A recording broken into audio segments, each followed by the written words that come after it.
ऐसे ही का तमाम ये कंबोधिलाल है, जैसा ही रंगो रूप है पैसा ही माल है। नमस्कार, मनी 9 के पसंदीदा कार्यक्रम मनी सेंट्रल में आप सभी का स्वागत है। मैं हूं विपुल सिंह। हर रोज की तरह हम हाजिर हैं आपके लिए आपकी जेब से जुड़ी हुई, देश की अर्थव्यवस्था से जुड़ी हुई तमाम महत्वपूर्ण खबरें लेकर के, और उन खबरों का विश्लेषण करने के लिए हमारे साथ हर बार की तरह मनी 9 के संपादक अंशुमान तिवारी जी मौजूद हैं। अंशुमान सर, बहुत बहुत स्वागत है आपका। तो चलिए, आज के कार्यक्रम में सबसे पहले आपको ये बता देते हैं हम क्या कुछ बताने वाले हैं, क्या कुछ दिखाने वाले हैं। ऑन द शो पर नजर डालते हैं। आने वाली है मोबाइल की महंगाई। जी हाँ, अलग अलग खांचों से लगातार हम देख रहे हैं महंगाई जो है वो आपके पास आ रही है। अब मोबाइल की महंगाई क्या है और क्यों हम ऐसा कह रहे हैं, वो अभी थोड़ी देर में विस्तार से समझेंगे। कर्ज पर और बढ़ गई है रिजर्व बैंक की चिंता। जी हाँ, लगातार कर्ज को लेकर रिजर्व बैंक की तरफ से स्टेटमेंट आ रही हैं और उसका असर भी देखने को मिल रहा है शेयर बाजार में भी, आपकी हमारी जेब पर भी। अब क्या कुछ कहा गया है बताएंगे अभी थोड़ी देर में। शेयर बाजार में बढ़ रही है सट्टेबाजी। जी हाँ, 22,000 के ऊपर पहुंच गया है निफ्टी। नए रिकॉर्ड स्तर बनते हुए दिखाई दे रहे हैं, लेकिन सट्टेबाजी किस तरीके से बढ़ रही है वो अभी डिटेल में हम बातचीत करेंगे। अमेरिका की भारत को दो टूक। जी हाँ, किस मामले में अमेरिका ने भारत को दो टूक कहा है, बातचीत हुई है, इसके बारे में अभी डिटेल में चर्चा होगी। और क्या बढ़ेगी न्यूनतम मजदूरी? जी हाँ, ये महत्वपूर्ण सवाल है, इस पर भी आज हम विशेष रूप से बातचीत करेंगे। और आखिर में क्या फिर बदलेगा इनकम टैक्स का ढांचा? क्यों हम ऐसा कह रहे हैं और क्या वाकई में किस तरह के परिवर्तन हो सकते हैं, ये आपके लिए खबर जाननी बहुत आवश्यक है। बजट आने वाला है, तो बने रहिए हमारे साथ इस कार्यक्रम में। अब बढ़ते हैं पहली खबर की तरफ। 5G नेटवर्क का इस्तेमाल इस साल महंगा हो सकता है। विशेषज्ञों के मुताबिक रिलायंस जियो और भारती दूसरी छमाही के दौरान 5G टेलीकॉम टैरिफ में 4G के मुकाबले 10% तक की अब बढ़ोतरी कर सकते हैं। इतना ही नहीं, एक्सपर्ट का यह भी मानना है कि दोनों टेलीकॉम कंपनियां 4G के टैरिफ भी महंगे कर सकती हैं। फिलहाल देश में रिलायंस जियो और भारती एयरटेल की तरफ से ही 5G सेवाएं ज़्यादातर दी जा रही हैं। सर, ये बढ़ोतरी की आशंकाएं क्यों जताई जा रही हैं और कितनी बढ़ोतरी हो सकती है? विपुल, इस बात की संभावना पहले से थी कि 5G कंपनियां जब ये अनलिमिटेड डेटा का प्लान बंद करेंगी उसके बाद दरों में बढ़ोतरी होगी। और आपको याद होगा, हम लगातार मनी सेंट्रल में इस पर चर्चा भी करते रहे अलग अलग समय पर कि 5G के तहत जिस अनलिमिटेड डेटा प्लान की बात कही जा रही है उस पर कुछ और कंपनियां, प्रतिस्पर्धी कंपनियां सवाल भी उठा रही हैं, जिससे वोडाफोन जैसी कंपनी है जिसने बार बार TRI से इस बात के लिए कहा भी है। लेकिन अब वो समय करीब आ गया है जब 5G देने वाली दोनों कंपनियां जियो और एयरटेल अपने अनलिमिटेड डेटा प्लान को बंद करने वाली हैं। और इसके बाद 5G सर्विस के टैरिफ में 5 से 10% तक की बढ़ोतरी हो सकती है। और इसी रेशियो में, इसी अनुपात में 4G का टैरिफ भी बढ़ सकता है। पिछले 5-6 महीनों से 7 महीनों से कंपनियों के बीच में इसको लेकर काफ़ी पेशबंदी चल रही थी। सरकार की तरफ से इस बात के संकेत दिए गए थे कि कीमतें ना बढ़ाई जाएं, दरें ना बढ़ाई जाएं। अब ये चुनाव किससे पहले दरें बढ़ेंगी, चुनाव के बाद ये देखने की बात होगी। लेकिन शेयर बाजार ये मान रहा है कि एयरटेल और जियो दोनों ही अब इस तरफ बढ़ रही हैं कि उन्हें अपने आरपू को, एवरेज रेवेन्यू पर यूज़र बनाए रखने के लिए 5G और 4G की सेवाएं महंगी करनी होंगी। तो फिलहाल आपका जो प्लान जो भी आपका है वो महंगा हो सकता है। इधर सरकार फिलहाल गेहूं, चावल और चीनी के निर्यात पर लगाई पाबंदियों को नहीं हटाएगी। केंद्रीय वाणिज्य मंत्री पीयूष गोयल ने कहा है कि निर्यात पाबंदियों को हटाने का फिलहाल कोई प्रस्ताव सरकार के पास नहीं है। उन्होंने ये भी बताया कि देश में गेहूं और चीनी आयात को बढ़ावा देने का भी कोई इरादा नहीं है। गेहूं निर्यात पर 2022 में प्रतिबंध लगाया गया था। इसके बाद जुलाई 2023 के दौरान चावल निर्यात पर पाबंदियां लगाई गई थी और अक्टूबर के दौरान चीनी निर्यात रोकने का फैसला हुआ था।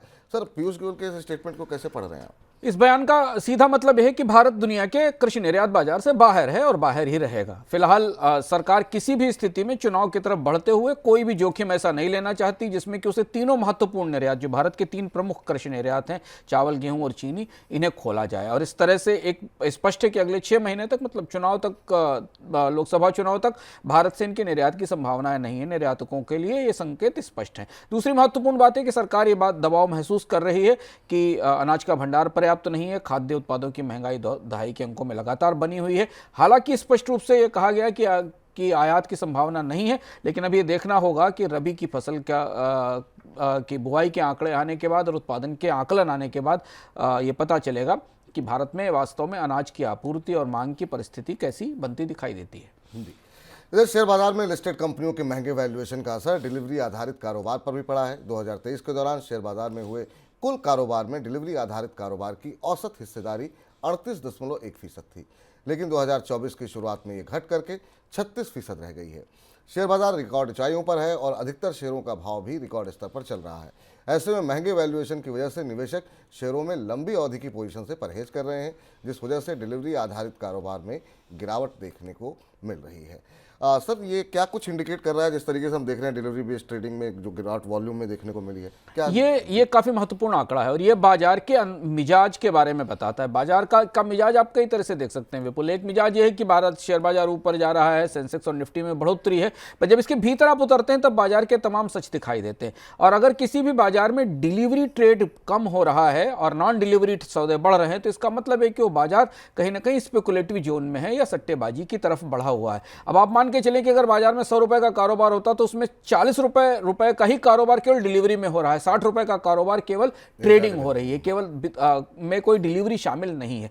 और यही वो बिंदु है, जबकि पूरे साल का आंकड़ा है। साल के शुरुआती हिस्से में हमने शेयर बाजार में इतनी तेजी नहीं देखी थी 2023 में जितनी उत्तरार्ध में देखी। उत्तरार्ध में जब आप अक्टूबर नवंबर दिसंबर के बाद देखें तो बाजार में तेजी दिखाई दी थी। तो स्वाभाविक सी बात है कि बाद के महीनों में और ज्यादा ऐसा हुआ होगा कि बाजार में नॉन डिलीवरी ट्रेड बढ़ा होगा और अब साल की शुरुआत में भी शेयर बाजार में तेजी है। तो ये बाजार की अंतर्धारणा को थोड़ा चिंताजनक और चुनौतीपूर्ण बनाता है और यही इसी वजह पर सेबी या तमाम रेगुलेटर्स इस बात के लिए विदेश के लिए निवेशकों को आगाह करते हैं कि जब बाजार हीट हो रहा हो, बबल हो रहा हो या बाजार में स्पेकुलेटिव एक्टिविटीज बढ़ रही हो तो थोड़ा सतर्क रहना जरूरी है। बिल्कुल सतर्क रहना जरूरी है। महज 26 कारोबारी सत्र में 21,000 से 22,000 का सफर निफ्टी ने तय किया है। तो इस बेतहाशा तेजी में थोड़ा सा डर के सतर्क रह करके चलना जरूरी है। और एक और चीज महत्वपूर्ण है विपुल कि शेयर बाजार के भीतर वैल्यूएशन को लेकर भी अब बहुत सारे अलग अलग पैरामीटर्स और बहसें चल रही हैं। विपुल अपने रेगुलर शो में इस पर चर्चा भी करते हैं, पर अगर आप बाजार को की अंतर्धारणा को भीतर से देखें और बाजार में ये देखें तो जिस लेवल पर कई स्टॉक्स के वैल्यूएशन पहुंच गए हैं वहां लॉन्ग टर्म इन्वेस्टर्स के लिए निवेश करने की कोई संभावना बनती भी नहीं दिखाई दे रही है कि जिस वैल्यूएशन पर खड़े हुए हैं वो। तो इसलिए भी ये तय है कि बाजार में ट्रेडिंग ही होगी।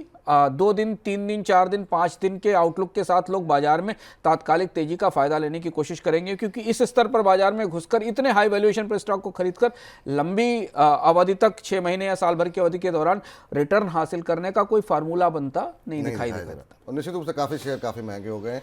आपके पास जो शेयर हैं उसमें कहाँ आपको मुनाफा वसूल करना चाहिए, कहाँ से दूरी बना देनी चाहिए, उसके लिए आप दोपहर 1 बजे हमारे साथ जुड़िए। जो भी प्रश्न हो आपके शेयर बाजार के जुड़े हुए, हम अपने एक्सपर्ट से उन प्रश्नों को उनके सामने रखेंगे और आपको सही सलाह देने की कोशिश करेंगे। इधर गैर जमानती कर्ज पर सख्ती का दायरा और मजबूत करते हुए रिजर्व बैंक ने बड़ी एनबीएफसी कंपनियों की तरफ से छोटी एनबीएफसी कंपनियों को दिए जा रहे कर्ज पर सख्ती बढ़ा दी है। रिजर्व बैंक ने बड़ी एनबीएफसी कंपनियों को कहा है कि वे छोटी कंपनियों को कर्ज देने से परहेज करें। कई छोटी एनबीएफसी कंपनियां फिनटेक कंपनियों को कर्ज देती हैं और फिनटेक कंपनियां उस कर्ज का इस्तेमाल गैर जमानती कर्ज के कारोबार में करती हैं। इसी को ध्यान में रखते हुए रिजर्व बैंक ने अपनी सख्ती में बढ़ोतरी की है। सर, रिजर्व बैंक के इस बयान का, इस एक्शन का मकसद क्या है कि छोटी एनबीएफसी को कर्ज नहीं दिया जाएगा, फिर काम कैसे करेंगे? रिजर्व बैंक ने 2 बेहद महत्वपूर्ण बातें कही अनसिक्योर्ड कर्ज को लेकर, और हम इस पर लगातार इसलिए बने हुए हैं क्योंकि भारत के बैंकिंग सेक्टर की सबसे बड़ी फॉल्ट लाइन है, सबसे बड़ी दरार है जो बराबर बढ़ रही है रिजर्व बैंक और सरकार की कोशिशों के बाद। रिजर्व बैंक ने 2 बातें कही। पहली बात यह कि बड़ी एनबीएफसीज को छोटी एनबीएफसीज को कर्ज देने से बचना चाहिए। छोटी एनबीएफसीज कौन है? फिनटेक कंपनियां हैं, डिजिटल लेंडिंग करने वाले प्लेटफॉर्म हैं और माइक्रो फाइनेंस कंपनियां हैं। तो ये जो साइकिल है, ये साइकिल कनेक्टेड लेंडिंग का साइकिल है, जिसको हम लगातार अलग अलग कार्यक्रमों में आपको बताते रहे। बैंक पैसा देता है बड़ी एनबीएफसी को, बड़ी एनबीएफसी पैसा देती है छोटी एनबीएफसी को या किसी फिनटेक कंपनियों का, माइक्रो फाइनेंस कंपनी को। तो बैंक दे रहा है एनबीएफसी को 10% पर पैसा, एनबीएफसी सामने वाले को 16% पर, और आगे वो पहुंचते पहुंचते कंज्यूमर तक 22 से 23-24% तक की रेट पर पहुंच जाता है और इसमें डिफॉल्ट का खतरा काफी ज्यादा है। तो अब रिजर्व बैंक ने स्पष्ट रूप से कहा है कि छोटी एनबीएफसी को पैसा ना दिया जाए। प्रत्यक्ष रूप से इसका फलित क्या होगा? इसका अर्थ ये होगा कि जो निचले स्तर पर जिन लोगों को महंगे भी कर्ज मिल रहे थे वहां तक कर्ज पहुंचने की रफ्तार धीमी हो जाएगी, उनको कर्ज नहीं मिलेंगे। और एक बात और रिजर्व बैंक ने कही जो महत्वपूर्ण बात है, आरबीआई गवर्नर ने खुद ये बात कही कि ये जो मॉडल बेस्ड लेंडिंग है, जो एल्गोरिदम बेस्ड लेंडिंग है, इससे बचना जरूरी है। ये क्या है? ये काम कर रही हैं डिजिटल कंपनियां या फिनटेक कंपनियां, जिनके पास एक एल्गोरिदम बना हुआ है जिसके तहत आपकी प्रोफाइल के आधार पर 5-6 चीजें अगर सूट करती हैं तो आपको कर्ज दे दिया जाएगा। उस एल्गोरिदम बेस्ड और मॉडल बेस्ड लेंडिंग के कारण यह तय करना मुश्किल हो जाता है कि कर्ज लेने वाले व्यक्ति की वास्तविक क्षमता कर्ज चुकाने की है कि नहीं है।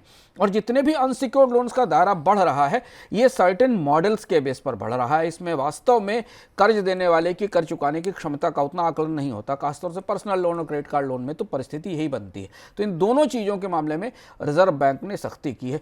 कुल इसका असर ये होगा कि अगले 6 महीनों में भारत में कंज्यूमर लोन्स में और कंज्यूमर फिनांस में उल्लेखनीय तौर पर कमी आ सकती है। इधर इजराइल हमास युद्ध की वजह से लाल सागर में जो तनाव बढ़ा है वो अगर लंबा चलता है तो भारत के विदेश व्यापार के लिए दिक्कत बढ़ सकती है। इस तनाव की वजह से भारत में आयात तो महंगा हो ही रहा है, साथ में निर्यात भी महंगा पड़ रहा है, जिस वजह से विदेशों खासतौर से यूरोप में पहुंचने वाला भारतीय सामान महंगा होने की आशंका जताई जा रही है। लाल सागर के तनाव की वजह से भारत के सामने बड़ी चुनौती के आकलन और इससे निपटने के लिए रणनीति तैयार करने के लिए 17 जनवरी को मंत्रालय स्तर की बातचीत होगी। इस बीच खबर तो ये भी है कि निर्यात के लिए भारत की तरफ से किसी वैकल्पिक रूट पर कामकाज किया जा रहा है। सर, किस तरह की स्थिति अब दिखाई दे रही है लाल सागर को लेकर के? 2-3 तरह से समझते हैं। हाँ विपुल जी, पहले इसको हम ग्लोबल कूटनीति के आधार पर समझते हैं। लाल सागर और सुएज नहर के आसपास का इलाका एक लंबी और थकाऊ जंग की तरफ बढ़ रहा है। जो परिस्थिति वहाँ बनती दिखाई दे रही है, वहाँ अब लड़ाई non state actor versus state actor के बीच में है। इजराइल हमास से लड़ रहा है, हूती रेबल्स जो कि नॉन स्टेट एक्टर हैं उनसे अमेरिका और मित्र देशों की सेनाएं अलग अलग तरीके से लड़ रही हैं। ईरान कहीं दूर बैठकर हूती विद्रोहियों के पीछे से मदद कर रहा है। अब ये ऐसी परिस्थिति है जिस परिस्थिति में नॉन स्टेट एक्टर या नॉन सॉवरेन एक्टर बड़ी भूमिका निभा रहे हैं युद्ध में। ये लंबा चलने वाला युद्ध है और उसमें कोई भी दुनिया की बड़ी महाशक्ति इसके समाधान की तरफ जाने की कोशिश नहीं कर रही, क्योंकि समाधान की चर्चाएं नॉन स्टेट एक्टर से कैसे की जाएं। और इसलिए दुनिया के व्यापार जगत में ये बात समझ में आ रही कि ये रास्ता अब लंबे समय तक विवाद में फंसा रह सकता है, और जो कि पहली बार ऐसा हो रहा है शायद दुनिया का ट्रेड खुलने के बाद। अब दूसरी बात समझें कि यह परिस्थिति सबसे ज़्यादा चुनौतीपूर्ण एशिया के बाजारों के लिए है। एशिया के बाजारों में पिछले 2 हफ्ते के दौरान जो फ्रेट रेट है वो 52 से 60% तक बढ़ चुका है, क्योंकि ये रास्ता अंततः एशिया के बाजार में जाने वाले सामानों के लिए ही यूज़ होता है। जो कि यूरोप से और अमेरिका से आने वाले जहाज हैं वो यूरोप से होते हुए स्वेज के रास्ते एशिया के हिंद महासागर होते हुए एशिया के बाजारों में जाते हैं। तो एशिया के बाजारों को कई सारी ज़रूरी चीज़ों की आपूर्ति रुक सकती है और एशिया के बाजारों से कई ज़रूरी चीज़ों की आपूर्ति रुक सकती है। भारत का से होने वाले निर्यात पर इसका असर पड़ सकता है। अब ग्लोबल ट्रेड की परिस्थिति में ये रास्ता हाइड्रोकार्बन की तेल और गैस के परिवहन के लिहाज से खासा महत्वपूर्ण है, क्योंकि यहाँ से आने वाला सारा तेल और गैस एशिया के देशों में जाता है। चूंकि यूरोप को इस रास्ते के बंद होने से बड़ा फर्क नहीं पड़ रहा है फिलहाल, क्योंकि यूरोप को आने वाला तेल और गैस अब अमेरिका से आ रहा है और अमेरिका से आने वाले गैस की आपूर्ति के कारण उनकी आपूर्ति पर कोई बड़ी बाधा नहीं पड़ रही। हमने पिछली बार आपको इसी सप्ताह के इकोनॉमिक में ये बताया था कि अब लोकलाइजेशन और नियर शोरिंग के कारण बहुत सारी क्षमताएं आसपास तैयार हो गई हैं। इसलिए एशिया के लिए यह रास्ता बंद होना आने वाले समय में ज़्यादा समस्या बनेगा। लेकिन सर, महत्वपूर्ण सवाल ये है कि इतना जब तनाव की स्थिति बनी हुई है उसके बावजूद कच्चे तेल के भाव क्यों नहीं बढ़ रहे हैं? ये बेहद चौंकाने वाला और असमंजस भरा परिदृश्य है। आमतौर पर ये माना जाता है और जो परंपरा भी और इतिहास भी बताता है कि इस क्षेत्र में अगर कोई भी सिक्योरिटी इश्यूज आते हैं, किसी तरीके का युद्ध वार या टकराव या कन्फ्रंटेशन बढ़ता है, तो कच्चे तेल की कीमतों में उबाल आता है। पर इस सब स्थिति के बाद लगातार ठीक तेल क्षेत्रों के नीचे, नाक के नीचे दो जगह युद्ध होने के बाद भी कच्चे तेल की कीमतें, ब्रेंट की कीमत $80 से ऊपर नहीं निकली, $80 से नीचे है। यह परिस्थिति तब है जब ओपेक देशों ने अपने उत्पादन में लगातार कटौती की। ये एक किस्म से इस साल उस आशंका की तरफ को रेखांकित करता है, जैसे आशंका पर चर्चा लंबे समय से हो रही कि क्या ये साल दुनिया के बाजारों के लिए मंदी लेकर आ सकता है, क्योंकि कच्चे तेल की कीमतों में इस तरीके की गिरावट, आपूर्तियां कम होने के बावजूद इतनी गिरावट, ये बता रही है कि इस साल एक छोटी मोटी मंदी की संभावना दुनिया के कई बाजारों में है। चाइना में तो दिखाई ही दे रहा है, बाकी भी बाजारों में इसका असर दिखाई दे रहा नहीं। अन्यथा ऐसी स्थिति में कच्चे तेल की कीमतों को $80 से $90 के ऊपर निकल जाना चाहिए था। इजराइल हमास युद्ध की शुरुआत के दौरान कच्चे तेल की कीमतों में जो तेजी दिखाई दी थी, उसके बाद फिर वो वापस उस स्तर पर नहीं लौटी।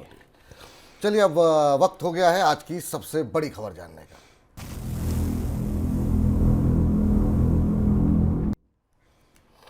अमेरिका ने भारत को दो टूक कह दिया है कि भविष्य में आईटी हार्डवेयर के इंपोर्ट को लेकर कोई भी कदम उठाने से पहले अमेरिका को उसकी जानकारी दी जाए। अमेरिकी व्यापार प्रतिनिधि कैथरीन तेई ने कहा कि भारत अगर अमेरिका को जानकारी देता है तो भारत की योजना को बेहतर तरीके से लागू करने में मदद होगी। साथ ही ये भी कहा गया कि अमेरिका पर पड़ने वाले असर का भी पता इससे चल पाएगा। भारत और अमेरिका के व्यापार प्रतिनिधियों की 3 दिन चलने वाली बैठक शनिवार को दिल्ली में शुरू हुई। इसी बैठक के दौरान कैथरीन तेई ने ये स्टेटमेंट दी है। सर, अमेरिका के ये दो टूक बयान के मायने क्या निकाले जाएं? ऐसा लगता है कि भारत और अमेरिका के बीच जो दिल्ली में बैठक चली वो खासी दो टूक थी और अमेरिका इस मामले में काफ़ी बेबाक होकर इस बैठक में अमेरिका की तरफ से ये बात कही गई कि भारत ने हार्डवेयर के आईटी हार्डवेयर के निर्यात पर जिस तरीके की पाबंदी, सख्ती, लाइसेंसिंग लगाई थी वो उचित और ठीक नहीं है। आपको याद होगा पिछला किस्सा कि पिछले पूरे साल के आखिरी महीनों में भारत सरकार ने अचानक आयात कम करने के लिए इंपोर्ट पर लाइसेंसिंग लगाने की बात कही थी, फिर उसका विरोध हुआ।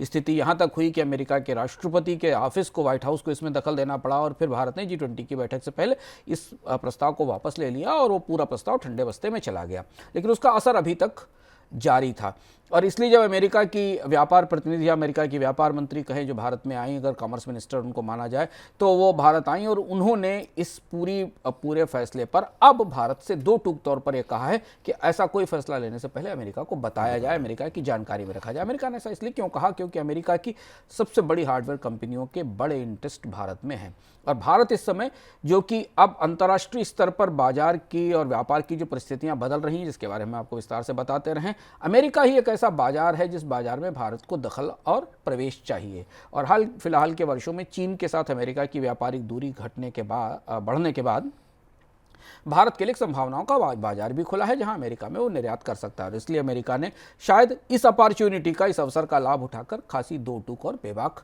बात कही है। भारत की तरफ से कहा गया कि चीज़ों को ठीक करने में, बदलने में की तैयारी की जाएगी और भारत अब लैपटॉप और टैबलेट्स और इन चीज़ों पर आयात के अगर कोई नियम बदलेगा तो इस मामले में अमेरिका से बातचीत की जाएगी। चलिए अब जरा कुछ एक बजट से जुड़ी हुई जो तैयारियां चल रही हैं उससे जुड़ी कुछ खबरों का रुख करते हैं। लोकसभा चुनाव से पहले देश में गारंटीड न्यूनतम मजदूरी का नियम लागू हो सकता है। न्यूनतम मजदूरी पर सुझाव के लिए सरकार ने 2021 में एसपी मुखर्जी कमेटी का गठन किया है और ये कमेटी जल्द ही अपनी रिपोर्ट सौंप सकती है। इसके आधार पर गारंटीड न्यूनतम मजदूरी का नियम लागू किया जा सकता है। मौजूदा व्यवस्था के तहत देश में 176 रुपये न्यूनतम मजदूरी का प्रावधान है, लेकिन राज्यों के लिए इस प्रावधान को मानना जरूरी नहीं है। हालांकि रिपोर्ट की माने तो नई व्यवस्था में राज्यों के लिए न्यूनतम मजदूरी का प्रावधान मानना जरूरी हो सकता है। सर, अब न्यूनतम मजदूरी में पहले तो ये जानना चाहेंगे कितनी बढ़ोतरी हो सकती है, कौन कौन सी उसमें शर्तें हो सकती हैं, क्या कुछ जानकारी है आपके पास? न्यूनतम मजदूरी बढ़ाने को लेकर पिछले 2-3 साल से अलग अलग तरह से पेशबंदी चल रही है और इसकी व्यवहारिकता भी है और तर्क भी है। 176 रुपये मिनिमम मजदूरी है भारत में, जो कि बेहद कम है। अगर आप महंगाई के किसी भी आकलन के आधार पर देखें या किसी भी तरीके से देखें यहाँ तक कि बाकी सरकार की स्कीमों में मिलने वाली मजदूरी के आधार पर भी देखें तो 176 रुपये कम है और वो भी मैंडेटरी नहीं है, अनिवार्य नहीं है। मतलब उससे भी कम पैसा मिल रहा है, लोगों को उस पैसे पे काम कर रहे हैं। तो अब जो नई कोशिश शुरू हो रही, जो नई तैयारी शुरू हो रही, जिस पर एसपी मुखर्जी कमेटी की रिपोर्ट का इंतजार किया जा रहा है, वो माना जा रहा है कि 200 से 250 रुपये के आसपास कहीं न्यूनतम मजदूरी का बेसिक फ्लो रेट तय किया जा सकता है। आपको पता है कि न्यूनतम मजदूरी की दर अलग अलग दक्षता के आधार पर श्रमिकों के लिए अलग अलग है। तो बेसिक फ्लो रेट होता है और उसके बाद स्किल के आधार पर दरें बढ़ती जाती हैं।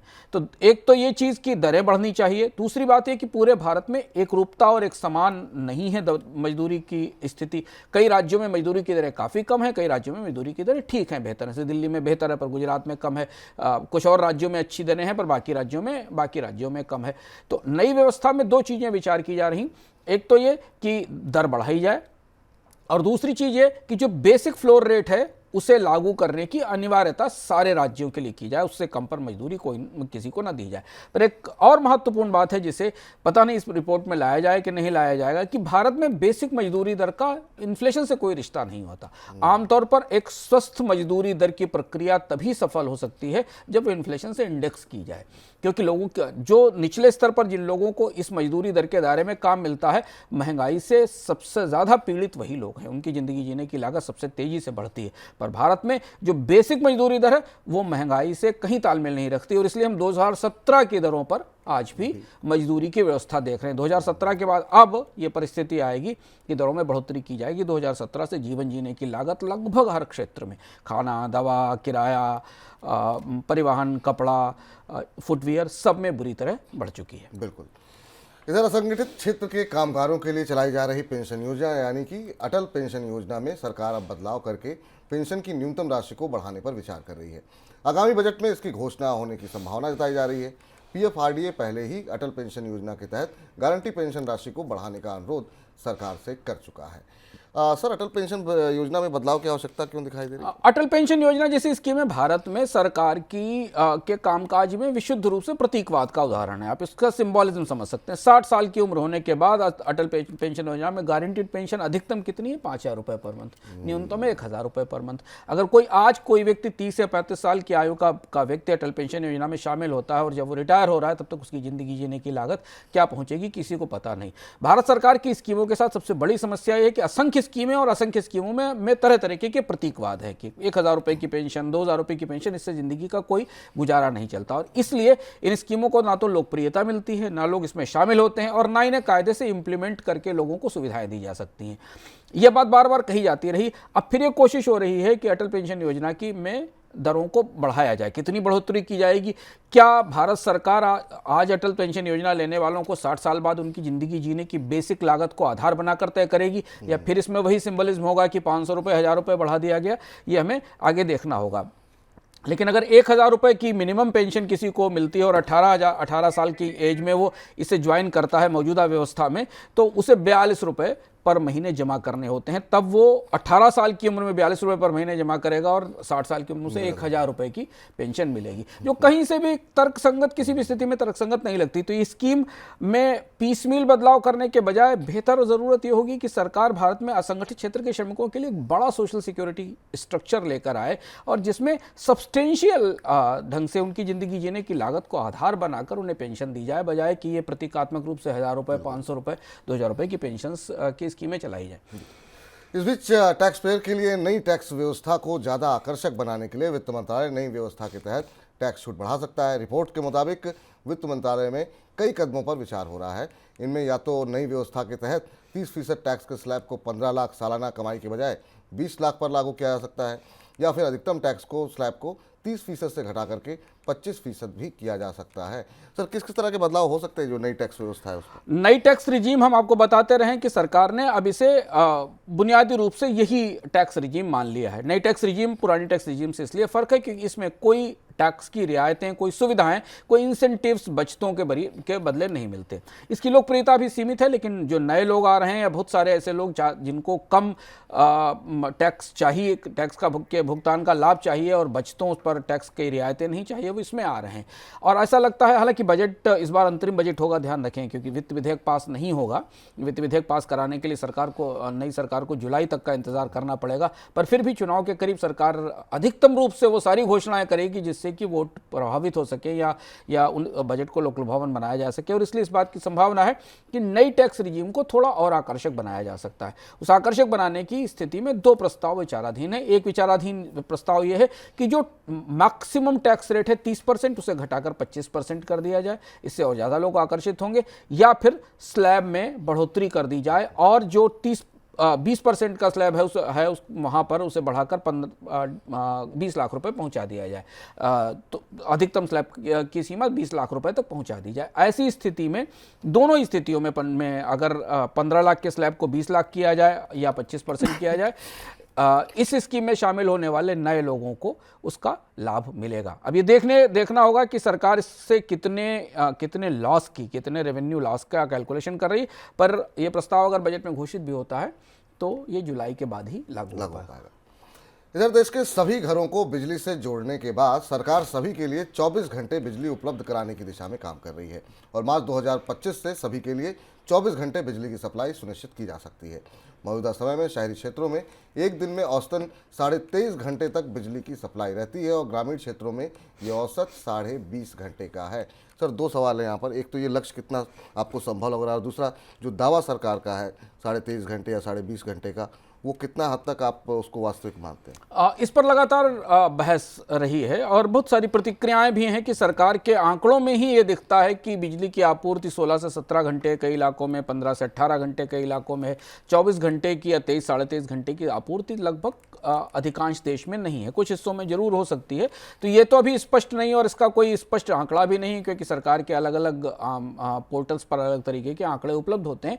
लेकिन ये बात 2015 से शुरू हुई थी कि भारत में 24 घंटे की पावर सप्लाई दी जाएगी। तो अब इसी कदम को आगे बढ़ाकर सरकार की तरफ से शायद बजट में कुछ और घोषणाएं की जा सकती हैं। पर यहाँ दो और महत्वपूर्ण बिंदु हैं जिनको समझना बिजली क्षेत्र में जरूरी है। एक तो ये कि पावर सप्लाई बढ़ाकर पावर की क्वालिटी नहीं बढ़ रही है। कई जगह पावर की क्वालिटी बेहद खराब है। अगर पावर की सप्लाई है तो पावर के वोल्टेज, पावर का वाटेज अच्छा नहीं है। और दूसरी बड़ी बात ये कि इस घोषणा के पीछे बिजली क्षेत्र का वो सच नहीं छिपता जो हम बार बार आपको बताते रहे हैं। वो ये कि बिजली क्षेत्र बुरी तरह कर्ज में दबा हुआ है। बिजली वितरण कंपनियां गहरे संकट में हैं। इनके समाधान के लिए सरकार को फिर एक बेल आउट पैकेज देने की घोषणा करनी पड़ सकती। तो हो सकता है इस बार बजट में सरकार दोनों घोषणाएं करे, एक बेल आउट पैकेज भी लेकर आए और फिर उसको रैप करने के लिए ये 24 घंटे की बिजली के लक्ष्य को लेकर भी कुछ घोषणाएं की जाए। केंद्र सरकार प्रधानमंत्री ग्रामीण आवास योजना को नए सिरे से लॉन्च कर सकती है। रिपोर्ट के मुताबिक नई लॉन्च होने वाली योजना में अगले 5 सालों के लिए बजट में 85% बढ़ोतरी का अनुमान है। साथ में घर बनाने के लिए भी पहले के मुकाबले ज़्यादा पैसा दिया जा सकता है। अभी तक मैदानी इलाकों में इस योजना के तहत घर बनाने के लिए 1.2 लाख रुपए और पहाड़ी इलाकों में 1.3 लाख रुपए दिए जाते हैं। नई योजना में इस राशि को बढ़ा करके 2.39 लाख रुपए किया जा सकता है। सर, ये पीएम आवास योजना में भी बढ़ोतरी की जा रही है, इसकी आवश्यकता क्यों पड़ी? ये बढ़ोतरी स्वाभाविक है क्योंकि अब स्कीम पुरानी है, मकान बनाने की लागत भी बढ़ गई है। अभी भी 1.1 लाख रुपए, 1.5 लाख रुपए में कौन सा घर बनता है आवास योजना में। तो सहायता की दृष्टि से फिर वही बात हम घूम कर आते हैं। जैसे आप पेंशन योजना में 1000 रुपए या 2000 रुपए की पेंशन देते हुए से 1 या 1.5 लाख रुपए में कोई मकान नहीं बनता। तो ये जो प्रतीकवाद वाली परिस्थिति है वो है समस्या, वो सारी स्कीमों के साथ अलग अलग सेक्टर में है। इसलिए भी लागत बढ़ने के कारण भी स्कीम को रिवाइज करने और रिलॉन्च करने की जरूरत हमेशा पड़ती है। तो ऐसा माना जा रहा है कि इस बजट में चुनाव से पहले सरकार ये भी कर सकती है कि प्रधानमंत्री आवास योजना के तहत मिलने वाली राशि को और ज़्यादा बढ़ाया जाए। इधर केंद्र सरकार का कृषि मंत्रालय अपनी योजनाओं के लिए वित्त मंत्रालय से बजट में जितना पैसा लेता है उसको पूरा खर्च नहीं कर पाता है और साल के अंत में उस पैसे का बहुत बड़ा हिस्सा उसे वित्त मंत्रालय को वापस लौटाना पड़ता है। बीते 5 वर्षों के दौरान कृषि मंत्रालय की तरफ से वित्त मंत्रालय को 1 लाख करोड़ रुपए लौटाए जा चुके हैं। पिछले वित्त वर्ष 2022-23 के दौरान कृषि मंत्रालय को खर्च के लिए 1.24 लाख करोड़ रुपए मिले थे, जिसमें से वित्त मंत्रालय 21,000 करोड़ से ज़्यादा की रकम जो है वो वापस लौटाई गई। सर, अब यहाँ पर तो कहा जा रहा था कि अलग से कृषि बजट होगा, अन्वेषण में खर्चा होगा, बाकी जगहों पे खर्चा होगा। अब यही खर्चे नहीं कर पा रहे हैं तो फिर बाकी की बजट की तो बात ही छोड़िए। ये बेहद महत्वपूर्ण चीज है और जानना भारत में कृषि क्षेत्र को लेकर सरकार के कामकाज की तस्वीर क्या है पता चलता है। किसानों के बारे में कहा कुछ जाता है और किसानों के बारे में अपनी ही सरकार अपने बजट में जो आवंटन करती है उसका इस्तेमाल नहीं कर पाती। हुआ दरअसल ये कि प्रधानमंत्री किसान सम्मान निधि आने के बाद कृषि मंत्रालय का पूरा जो फोकस था, बहुआयामी फोकस था, वो इस स्कीम पर केंद्रित हो गया। तो जब इस हिसाब को आप अंदर उतर कर देखें और ये जानने की कोशिश करें कि आखिर कृषि मंत्रालय, भारत में कृषि को नए बीजों की जरूरत है, नई तकनीकों की जरूरत है, एग्रीकल्चर एक्सटेंशन सर्विसेज की जरूरत है, किसानों को नए तरीके की जानकारी की जरूरत है। इन सब के लिए जो असंख्य स्कीमें चलती हैं जिनकी उपयोगिता बढ़ाने की जरूरत है, उनका पैसा खर्च नहीं हो पाता। रिसर्च का पैसा वापस लौटता है, एग्रीकल्चर एक्सटेंशन सर्विसेज का पैसा वापस लौटता है बजट से। इससे दिखाई देता है कि पूरी की पूरा कृषि मंत्रालय प्रधानमंत्री किसान सम्मान निधि के आसपास केंद्रित हो गया है और इसलिए कृषि से जुड़ी हुई प्रोत्साहन की बाकी स्कीमें हैं उन पर खर्च नहीं किया जा सकता। बट ये थोड़ी सी आश्चर्यजनक बात है कि भारत में कृषि क्षेत्र जिसे सबसे ज़्यादा सपोर्ट की ज़रूरत है उसके लिए दिया जाने वाला पैसा भी सरकार के विभाग या मंत्रालय खर्च नहीं कर पाते। और इसीलिए बजट के मामले में बात हमेशा कही जाती है, इस बार भी बजट आएगा तो हम आपसे फिर चर्चा में कहेंगे कि भारत के मंत्रालयों की जो खर्च करने की क्षमता है, स्पेंडिंग कैपेसिटीज है, वो बहुत कंस्ट्रेंट है। पैसा तो उनके बारे में बहुत घोषणा होती है और बजटों में बड़ी घोषणा होती है, पर भारत के मंत्रालयों के पास स्कीमें, प्रोग्राम और खर्च करने का ढांचा ही नहीं है। इसलिए उनके पास पैसा होने के बाद भी वो पर्याप्त निवेश या खर्च नहीं कर पाते हैं। चलिए कुछ और खबरों का रुख करते हैं, फटाफट झटपट नजर डालते हैं।